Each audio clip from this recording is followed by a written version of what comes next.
Welcome back my new blog. अस्सलाम वालेकुम, कैसे हैं सब। चलो आज ब्लॉग बनाते हैं। बहुत दिनों बाद एक ब्लॉग हो रहा है।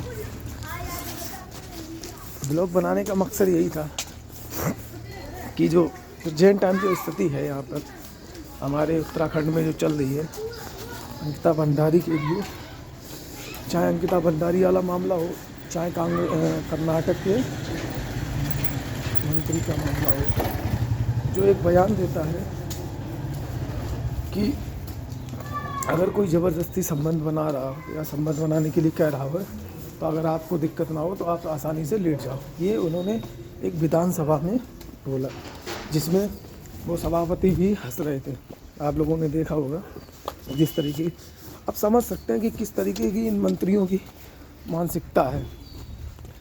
अब ब्लॉग बनाना तो नहीं चाह रहा था कि भाई पॉलिटिकल के लिए कोई ब्लॉग बनाया जाए, लेकिन मजबूरी होती है। कोई कुछ नहीं बोल रहा क्योंकि वो कांग्रेस का मंत्री है कर्नाटक के। क्यों बोलेगा? क्योंकि मंत्रियों के लिए कोई बोलता नहीं। अब मंत्री अभी यही इंसिडेंट लोग आवाज़ नहीं उठाते। क्यों नहीं उठाते?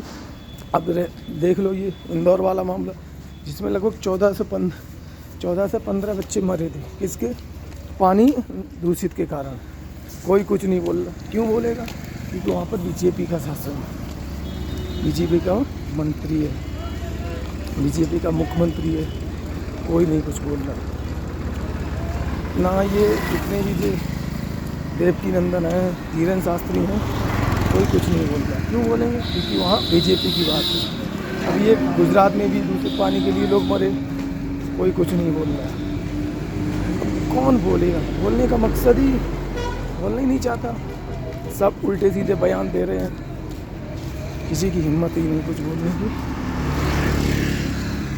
कोई बोले तो उसे कमज़ोर कर दो।